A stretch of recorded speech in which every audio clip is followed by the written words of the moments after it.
Hello, everybody, and welcome to the webinar today. I'm just waiting for a few people to filter through. So if you just give us a minute. My name's Jackie. I'm Head of Comms and Marketing at iMove Australia. In case I haven't met you before, I think I probably met quite a lot of you.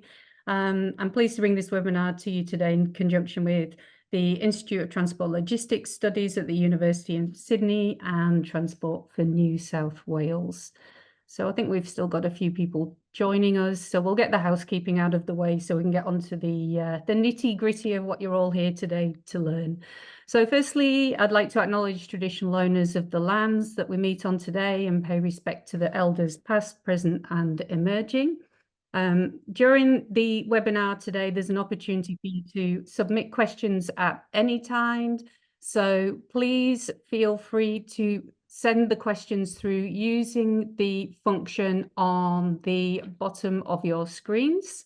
Welcome, Ian. You've joined us for the webinar today. My boss I is keeping have. an eye on Thank me. you, It's all Jackie, and good. looking forward to hearing about mobility choices. Perfect. It's all under control. So Ian will be here to present an iMove perspective as well. So just going back to the housekeeping, there will be a recording available after this event. Usually takes about 24 hours by our wonderful content strategist, Scott Fitzgerald. We'll put that up and the final report will be made available as well. So on to the important stuff. I'd love to welcome our speakers for today. We have David, who is the Director of Customer Behaviour. Is this right, David? Customer Journey Planning from Transport for New South Wales. Correct me, that was a bit of a mouthful if I'm wrong. It was a bit of a mouthful, and I think at the time of the statement, I think the title's more or less right. People who are familiar with transport probably know that there's a bit of org change going on. So I don't know whether I'm a director or a manager or something else, or if I look after travel demand management or customer behaviour or whatnot. But yeah, we're in the operational part of the business essentially. Yeah. Under Grant Camilitzer and Howard Collins, for those that know that part of the business. So we're sitting in that fold. Yeah. Beautiful. Somewhat of a longer answer than I was anticipating, but we're all clear that there's changes. So Madeline, you are leading the travel choices work in Transport for New South Wales, I think, and we'll be joining David today to answer the questions. So Madeline Zav from Transport for New South Wales, and thank you for joining us. We also have doing the real hard yards today, Professor John Nelson, our chair in public transport at ITLS at the University of Sydney. So John's very active in iMove projects, as are a number of the other staff at ITLS, and we're grateful for him putting together this webinar content for you today. So thanks, John, for joining us. So just to proceed, I'd like to invite David, first of all, just to give a little context around the project, how it all came about and, you know, how it fits into the wider strategies at Transport for New South Wales and what are we going to do with this anyway? And following that, we'll have John take you through the findings of the project and that'll take roughly 30 minutes, plenty of time for questions. So over to you, David. Thanks very much, Jackie. Yeah, so this has been a really interesting project, right? It kicked off during an era we would probably all prefer not to recall, I suspect, which was deepest, darkest COVID, when mobility patterns, particularly around universities being a really big trip generator and obviously having international students being a big component of their sort of student body, and the delivery of that sort of tertiary education changing a bit too. We wanted to explore how mobility was shifting during that period and to understand what was going on at a university level, as well as thinking about how we could sort of influence those travel choices that students and staff were making during a period of change. So we sort of look at that kind of question from a broader perspective within transport, looking at how different groups move and then work with really big trip generators like universities, hospitals, big businesses around Sydney to try and create conditions that enable customers, staff, visitors, patients, whatever, to travel differently in accordance to different conditions on the network. And obviously COVID was a massive shift in how our transport networks functioned. So we wanted to understand what was happening at a specific university level. We also wanted John and the team at ITLS and Sydney University to look into, well, what specific considerations are there at a university that help inform those travel choices and those mode choices and those decisions being made at a really fundamental level? So sort of going deep, not precursory, sort of look at it, going really deep dive into what's informing that through doing some surveying of a lot of staff and students, and then coming up with recommendations for how we could target that. So we wanted really specific and actionable kind of advice from this project as well. So we've had a few kind of projects running with iMove over the period, and like the way that I like to approach this is to try and get outputs as opposed to just pure research. So, you know, being a government agency and in an operational part of it, we want recommendations and actions that we can implement pretty immediately, coming from smart people like John and his colleagues that are really well informed in well understood, where we maybe don't have the time to look super deep at that because we're in a highly reactionary, highly operational part of the business. So it's around that. And I think, you know, this project's delivered some really intriguing research and outcomes and recommendations in that space.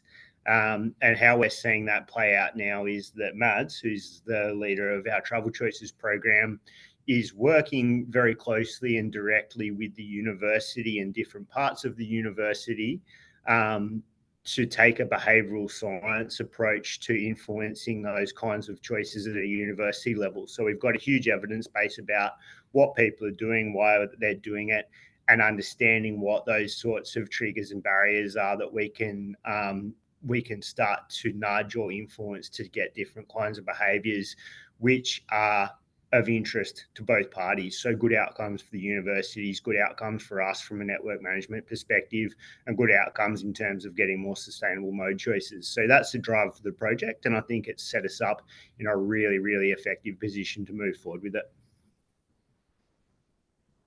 Perfect. Thank you, David. So with that in mind, a brilliant introduction, by the way, I loved it. I'm going to invite John to switch on his camera and talk to us about how all these outcomes were achieved that you're going to be implementing or are already implementing at Transport for New South Wales. So John, over to you. Thank you very much, Jackie. Thank you, Dave. If you could just confirm that you're able to see my screen.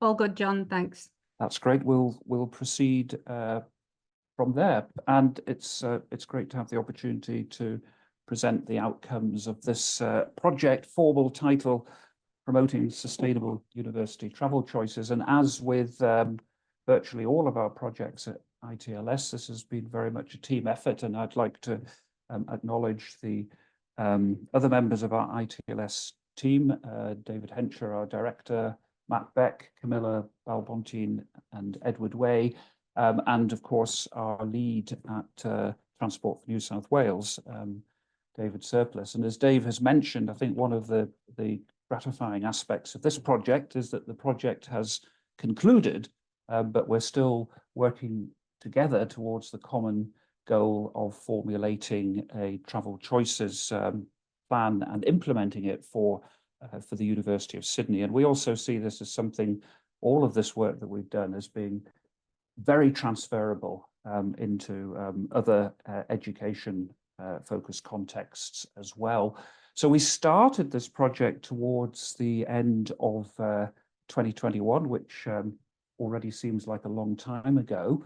And of course, as we all recall, 2021 was very much in the era of lockdowns and uncertainties, and dramatic headlines such as this one from EY: university classrooms are dead and institutions should stream learning materials. Well, that was quite a provocative statement, particularly the first part of it, and got us thinking about what everything that was happening within COVID might imply for the future of travel choices in an education context. We were at that time already very fortunate to be working through iMove and with Transport for New South Wales and several other government agencies in Australia on a series of projects on the topic of working from home, led by my colleague David Hensher. And so it seemed quite natural for us to turn focus also to include the higher education context. The project itself had three principal strands, and I'm going to touch on each of them in the 30 minutes or so that have been allocated to me. We began by looking at staff and student travel plan literature. It's quite interesting. This is a relatively under-researched area, notwithstanding, you know, the large amount of work that's been done in the context of travel plans and personalised travel planning in many other sectors. It was also a time at which institutions were preparing so-called return to campus plans without a definite time frame in mind for where that might take place. And to essentially develop the evidence base to understand what was happening at this time and to inform future work, we conducted a series of surveys, and we'll be looking at some of the outputs from the surveys in the main part of this presentation. And then I want to try and bring it all together and show how we've been able to dovetail this with future work that Transport for New South Wales are doing with us jointly in the development of what we're calling a University Travel Choices implementation plan. So just a couple of slides to begin with on the review and indeed the policy context. We had the opportunity to look into the literature around what we call university sustainable travel plans. And to do that, we wanted to, throughout this project, draw on a large amount of work that Transport for New South Wales have done for many years in the context of travel choices. So with permission, we appropriated an evaluation template that the Travel Choices team had developed and modified it into a tool that we could use to look at university sustainable travel plans. We took a subset of universities to look at in some detail. You can see them there on the top of the slide, and didn't just restrict ourselves to the Greater Sydney context. Just listed on the left-hand side, and I won't go through them all in any detail, but these are some of the important components that you would expect to find within a travel plan. Ideally, an assessment of needs, the starting point, a focus on engagement, a focus on intended outcomes and outputs. One of the things that became very clear from our evaluation, and this was confirmation of essentially what we knew already, is that there is a degree of under-resourcing. Indeed, we didn't find a single university that actually employed somebody full-time to work as a sustainable travel planning officer. And there is generally certainly a lack of ongoing monitoring and evaluation. And these are two important points that feed into our overall recommendations. The outcome for interest of our assessment exercise was that of the documents that we looked at, which had been, you'll see on the next slide, the dates in which they've been put together at quite varying periods, UWA happened to come out top, and interestingly, their sustainable travel plan is prepared and updated on a regular basis by external consultants rather than done fully in-house. We're working in the context of TDM as part of this project. So this is just a summary, again taken from the travel plans, of the types of measures that universities tend to implement when it comes to TDM. And so lots of the usual things, facilities for cyclists, sometimes lift sharing, wayfinding, and so on. At this point, there's no assessment being applied as to how effectively they're doing it. This was just have a look and see what is happening. As I mentioned, some of these may look quite old, but they are the most current at the time that we did our evaluation, 2021 going into 2022. So that gives you an indication that these plans are not updated regularly. And of course, all of them were pre-COVID. So the promotion of AV, audiovisual and video conferencing facilities as a TDM tool barely featured at all. That's something that's certainly changed as a consequence of the pandemic. In terms of the Travel Choices survey, we developed a comprehensive survey instrument, and we were drawing on the experience from the related working from home projects, but we developed a tool that was customized to the context that we were working in, understanding the travel patterns and behaviours of students and staff. We had a series of topics that we wanted to get into to understand travel choices during the pandemic, to understand people's more general views on travel and accessibility, and to relate that also to travel choices in COVID normal. So people were left to anticipate COVID normal at each time the survey was live, and to look more broadly at some of the experiences and attitudes towards working and studying from home, because it is those that lead directly to the development of future TDM strategies. The survey was in the field on 3 occasions over a 12-month period between 2022 and 2023. Now, getting the word out that the survey was taking place was important and challenging to some extent. To some extent, people have a lot of demands on their time when it comes to invitations to complete surveys, but we worked with our marketing and communications team and had an excellent level of support from them, using various types of media, the intranet, the e-newsletters. I discovered a Instagram channel just targeted at students, and there's internal staff social media as well. So let's look at some of the outcomes, and particularly some of the key findings that we find from the analysis of the survey results. And we'll start by looking at some of the general descriptives. These are for all waves, separated by staff and students. And just a little note at the bottom left-hand corner there. This is a comment by my colleague Matt Beck at the time. When thinking about the nature of a university community and its suitability as a case study, the sheer size of the University of Sydney is quite interesting, because the university community, if it were a city in the New South Wales context, would rank 5th in terms of size. So we are a large community. Now, we can't look at all of these outcomes in the time that we have available, but it is the one I've highlighted there relates to the total number of days per week studied from home or worked from home, and just in wave 1 there, total number of days per week studied for home from students was at that time 2.5, almost half of the week,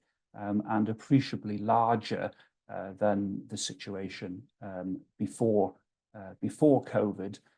Staff had already migrated into a consistent working from home level, which was considerably higher than what they had done prior to COVID.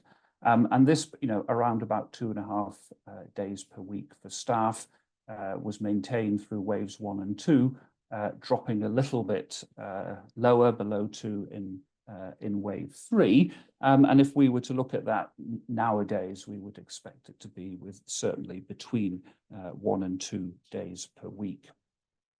Now, we wanted to know on which days of the week people were working or studying from home, and anybody who's been looking at similar data for other working from home type projects, if we start with staff, we'll see that there's a fairly familiar pattern that was replicated in the university sector compared to others. So the campus-only days are shown in grey for both staff and students, and you can see for staff over the 3 waves, an emerging preference for being on campus from Tuesdays to Thursdays. And we're aware, of course, in other contexts that this has resulted in all sorts of incentive programs and so on to try and subsequently to try and spread out attendance across the week. Students, and remember, of course, that in certainly in waves 1 and 2, they were subject, as were staff, to a greater degree of restriction in terms of movement and in terms of the offering. But it seems that students also are quite comfortable with this idea, if it can be offered to them, of maintaining a subset of days on campus.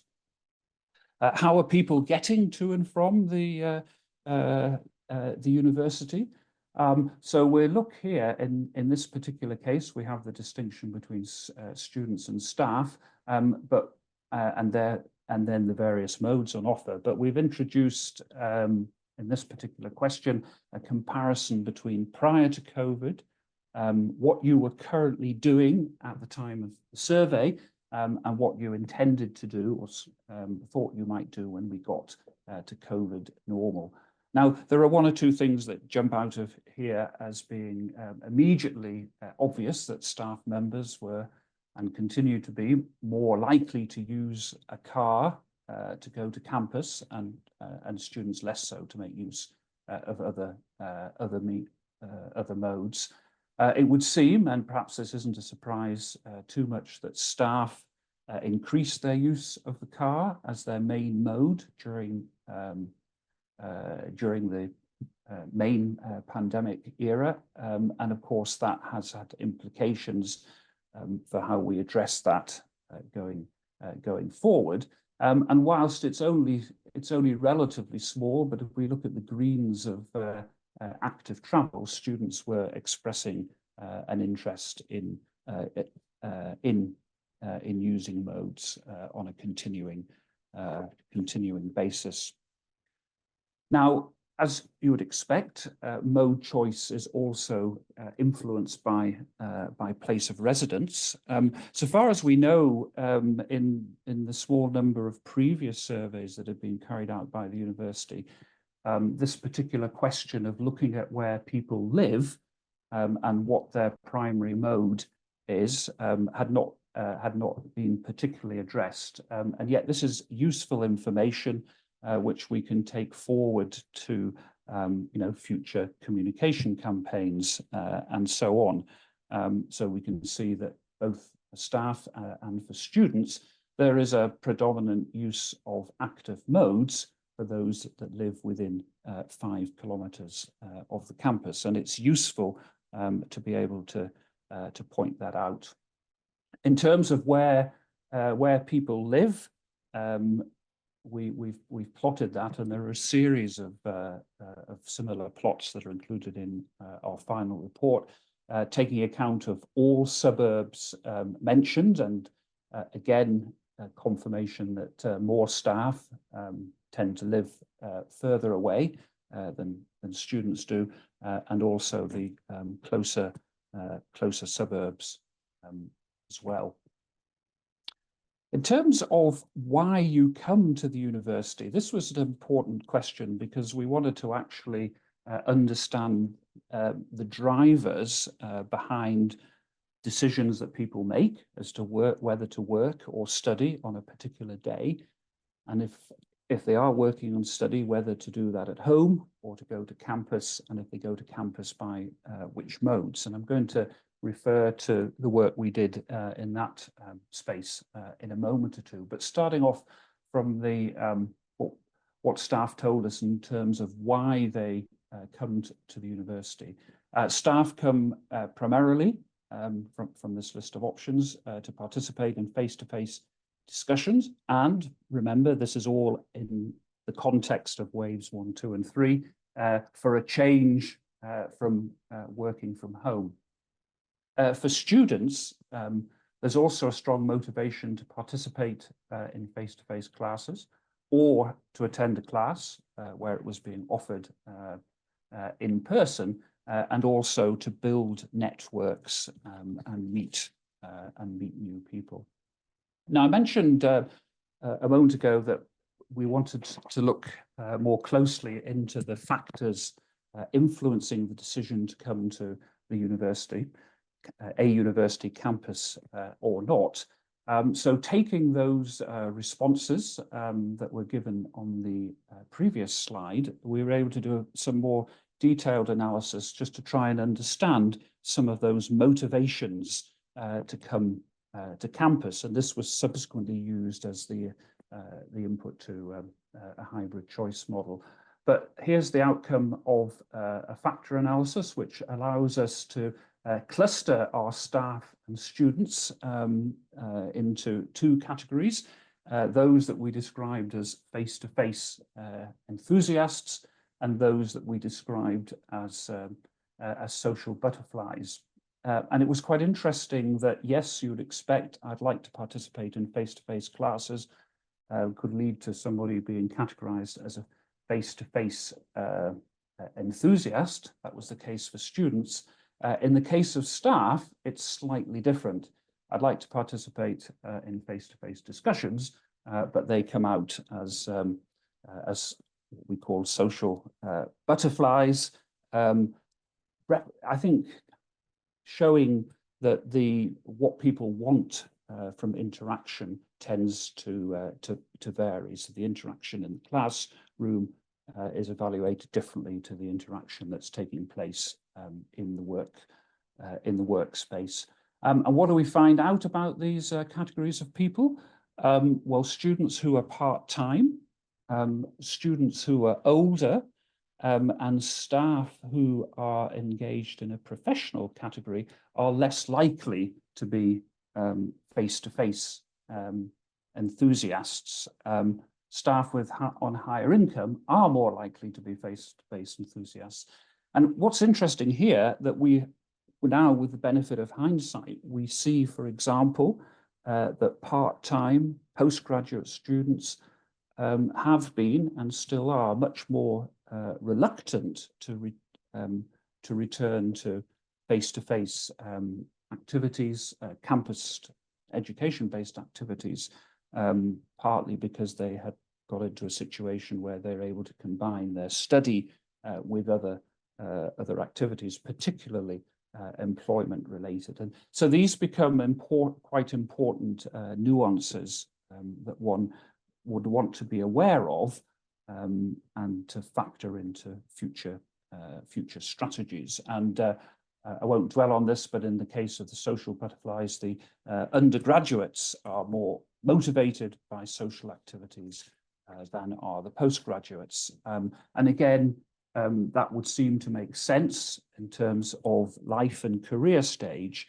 but have we always taken this type of information into consideration when thinking about what this means for travel demand management? The other thing that we were able to do with the choice model work was to gain a greater understanding as to those factors that are likely to influence you in deciding whether or not to go to campus or not. And several things become quite important here. And let me just pick out a couple of examples, because again, I appreciate this is quite a small slide. But age in a student context seems to play quite an important role in terms of mode choice, and particularly in terms of whether you drive to campus or not. The blended, just to pick another example, this is a phrase that's become more common now, blended work, spending part of the day at home and part of the day in in the office would seem to translate into a greater probability of using sustainable modes. And that's both interesting and encouraging. And we see over time, some of these elasticities increasing in value, which is perhaps a reflection of people becoming more used to the uncertainty of lockdown and mobility restriction as it progressed over time. Now, starting to look to the future, and this is the last part of the survey results stage before we draw our inputs to the travel choices plan. We had a series of questions that would ask people. This one here was actually looking at different aspects of commuting and the importance of distance from residence. So being able to commute at less busy times in the future. Yes, that's something that people are interested in, but it really needs to be responded to in terms of changes in service provision, and we'll look at some of those in a moment. But yeah, this was the point I wanted to make about looking to the future. We experienced a lot of positive changes during the pandemic, negative as well, but I've positioned this slide here and these responses in terms of positive outcomes, because it was by no means all negative. And the clear message here, and I think this is replicated well in other studies too, is that people like flexibility. This could be a message to Chris Minns, Premier of New South Wales, who's just embarking on a new attempt to get public servants back to the workplace. Being able to study for students under a flexible hours plan, being able to study remotely and more often, being able to manage home and study demands. These are things that people value and would like to continue.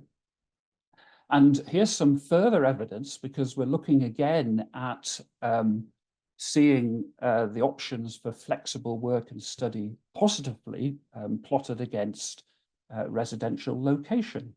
And it's uniformly positive. Even those who live close to the campus find working from home, studying from home to be a positive consequence, as well as those who live more distantly.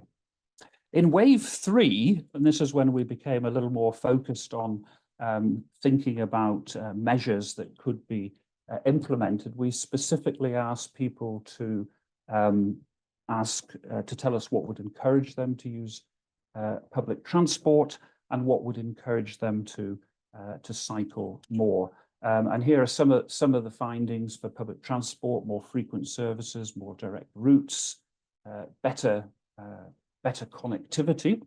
But the responses from students are quite interesting too, because when you move beyond the frequent services and the direct routes, other factors become important, like better lighting at points of interchange, better lighting on campus footpaths, and that's relevant in winter.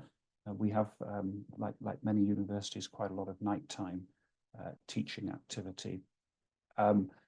Similarly, when you look at desired public transport improvements and where people live, particularly for those who live further away, and whether they're staff or students, it's connectivity to and from campus to the station. Normally talking about one of the railway stations here as being particularly important, because being able to maintain that, you would call it a timed connection, perhaps, particularly with your train, is very important. And we did, it's in our report for each of these different factors. We've plotted them spatially as well. In terms of cycling, well, cycle paths are important. So is being aware that many people, both staff and students, would never consider cycling. It's important to know that as well, because that can be relevant to factoring into particularly future awareness campaigns. And similarly, we have just selected here one of those factors and plotted it. Those who live close to campus are placing greater importance on the provision of improved facilities for cyclists, these end-to-end journey facilities, which, like many TDM measures, can be covered fairly cost effectively. So that brings me, and I'm only going to spend the last just 5 minutes or so into the last topic that we've looked at, and this is important because it relates, as I said before, to ongoing work beyond the life of the iMove project, but which is informed by the findings of our primary data collection. We've been engaged with our university sustainability team throughout the project, but more actively towards the end of the project. They have a challenge. The USID sustainability target is that no more than 10% of staff and 5% of students should travel to work by private motor vehicle transport by 2025. Now, I don't know if you remember what we saw on back on, I think it was slide 12. Currently, around 35% of staff and 6% of students travel to campus by private motor vehicle transport. So there is a strong challenge there. So working with Dave and Madeline and also their colleagues from the behavioural architects, we've now held a series of workshops, 3 in total, with ownership passing to the university sustainability team, but with members of the research team from ITLS in a supporting role. And the idea has been to look at a series of potential strategies that could be used to encourage modal shift away from private car use towards more sustainable modes of travel, but with a pandemic related focus as well, which we're now very much aware of, encouraging use of the campus across the week. And of course, the campus is atypical in that our operating day runs for at least 12 hours, primarily from 9 a.m. To 9 p.m. Now, in the co-design activity where we brought in representatives from estates, from university infrastructure, from human resources, from marketing and communications, so quite an important group of people, but a group that don't necessarily sit down together all that often, we were able collectively to identify a set of interventions. And let me just pick out 1 or 2 and give you examples of how these are informed by evidence that we have been collecting. So one of the things that one can do, and by the way, as you'll see, these are set in a quadrant of behavioural impact versus ease of implementation. One can always communicate more and communicate better. Communicate what people already do. Well, we now know, for example, that 6 out of 10 students who live within 10 kilometres of the main university campus regularly use active travel as their main mode. Useful information to incorporate into a marketing campaign. We know that connectivity to and from campus and the major interchanges, particularly the 2 local railway stations, has emerged as an issue. There is an existing courtesy bus. It's not well used. It's not promoted sufficiently. That could be a relatively low cost intervention. We know, and we're looking at this issue of incentivization quite actively in our current iMove project on MAS frameworks and MAS at scale. There's a role for incentivization and reward, points accumulation if you demonstrate behavior change by certain means over a concerted period. And there are other things that one might want to do. that could relate to improving of the end-to-end facilities. That kind of comes into the category perhaps of always needing to do more when you're starting from a relatively lower base, or providing more, dare I say, useful travel access guides. And we, right at the beginning of the project, we saw that there was quite a variation in quality of information provided. So the top 5, as it were, impacts have been identified, prioritized, high in impact, lower in effort, and have now been presented to our University Sustainability Working Group as of April of this year. Just a few closing remarks, and then I will hand over to the panel discussion. I think we're happy that we know a lot more about staff and student behaviour than we did at the start of the project. We've been able to capture the extent to which the influence of the pandemic has, in many respects, been a game changer. We pointed out some things that maybe have received less attention in the past. That there are distinct characteristics of the staff and student body, particularly relating to life stage and study stage and mode of study stage, and future interventions really need to take advantage of that. We know that there are a number of policy levers that are available for influencing travel behaviour. Yes, much behaviour is habitual, but small changes, particularly in a large community that is a city-sized community, can result potentially in non-trivial changes in travel behaviour. I think it's important to acknowledge that we've developed a resilience as a sector. We don't cancel meetings now because a critical person is no longer, or persons isn't longer available. We can transfer them into a hybrid mode. We are observing that people, they've told us they like the flexibility, but when external factors intervene, like disruption on the transport network, or indeed bad weather, that's one to look out for. What do people do? They take advantage of the flexibility, and business goes on as usual.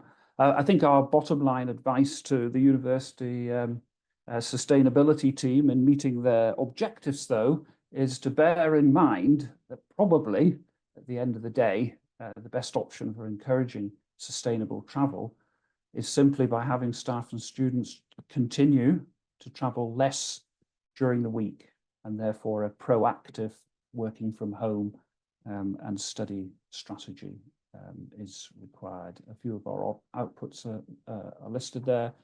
And finally, reiterate acknowledgement to our project partners. At that point, Jackie, I will conclude. Beautiful. Thanks, John. That was wonderful. Very enjoyable presentation there.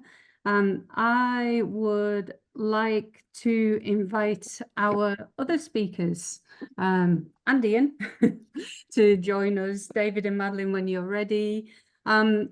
Honestly, that was good information for me, that University of Sydney is the 5th largest city in New South Wales, because it really does, it gives you an idea how targeting these, what might seem fairly niche areas and populations, can have such an enormous effect on behaviour and travel demands. So that blew my mind a little bit. So thank you for that piece of information.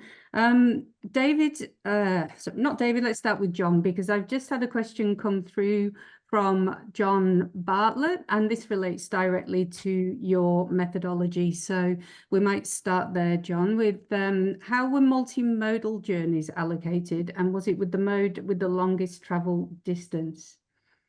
In that case, we and this was a clear question in the survey. We just focused on the main mode of travel. So asking what is your main mode to come to the campus. There is a limitation on that, you know, particularly thinking about public transport, because people may have used multiple modes, but we just focused on the main mode of travel. Yeah, beautiful. Thanks for clarifying. I noticed a slide there just illustrating that you had evaluated the plans in place at different universities, and some of them, as you also noted, looked rather dated.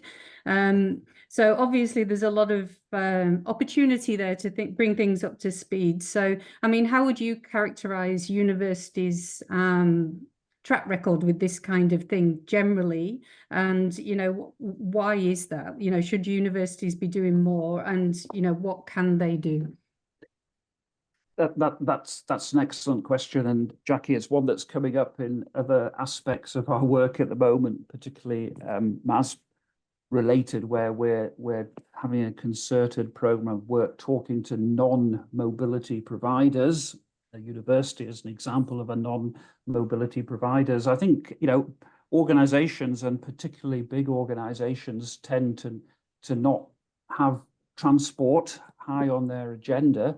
When I talk about transport, we're thinking particularly about, you know, taking an interest in how people access your facilities.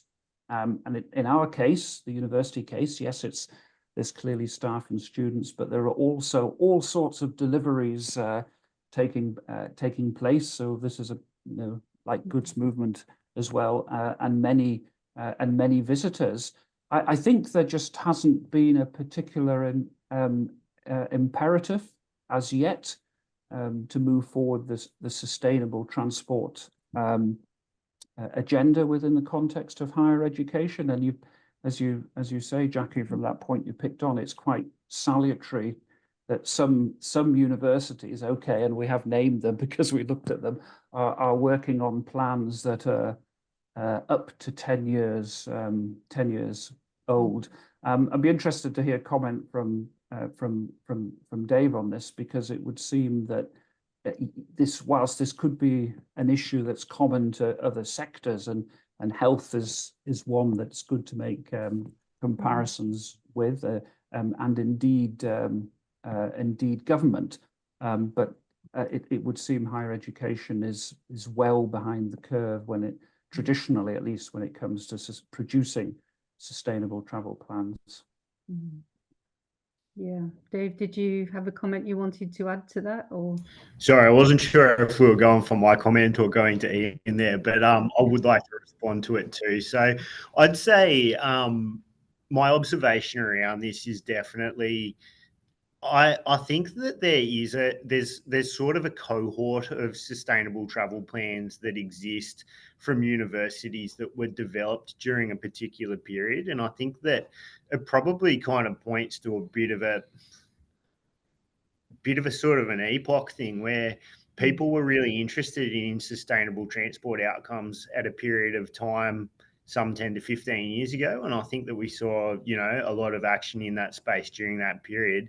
It's kind of then gone a bit, I'm not going to say out of vogue, but sort of not a top priority for a lot of institutions for a period of maybe about 10 years. And then the COVID catalyst has really demonstrated that there's a massive way of shifting behaviours and having completely different outcomes in these spaces if there's an interest and a willingness to engage in that. And the other thing that has happened with that at the same time is that the sustainability prerogative has gone through the roof, right? So everyone's signed up to sustainability charters and environmental sustainability targets and goals, and there's increasingly metrics tied to them. And one of the ways that you can deliver on those targets is through sustainable transport outcomes. And at the same time, things like the electrification of transport systems and the move towards more sustainable public transport solutions ties really nicely with that. So I would say it's not unique to universities. In a sense, I think the universities were almost a bit ahead of the curve, but you're now seeing this really strong push again towards those sort of sustainability outcomes, which are becoming one of the biggest drivers for this across all of the big trip generators that we interact with. Yeah, it's a good comment, Ian. I can see you're keen to add to the conversation. Well, yeah, thank you, David, for that comment, because that's exactly where my question is going to go. But perhaps before I ask the question, first I'd like to congratulate the University of Sydney and John and his team and Transport for New South Wales for actually recognising that the COVID pandemic and the disruption that it caused was a great opportunity to learn, to actually explore what it takes to change behaviour. And so to the question. So, David, I'm also coming from this perspective that whereas in 2021, the big issue was to try and stay alive or stay uninfected. The issue now that's sort of driving everybody is sustainability and decarbonisation. And into that space, clearly we have some new information about the scale of utilization of different modes of travel. And if we were to add in working from home or studying from home as it's like another mode, or it's another means by which carbon emissions can be reduced. And if we take John's observation that the University of Sydney is the 5th largest city in New South Wales, and I think there are a couple of other universities, maybe not quite as impressive as the University of Sydney, but nonetheless of comparable size, then from a policy perspective or a sustainability perspective, what is going to be the best way for New South Wales to learn from this project and drive carbon emissions down from the movement of students to and from university? Is it going to be best to persuade them to avoid taking the travel, so staying at home, or best to persuade them to make the travel but leave their cars at home? And so come by bike or by walking or by public transport. So how do these factors play into the optimal route for decarbonisation of transport in New South Wales?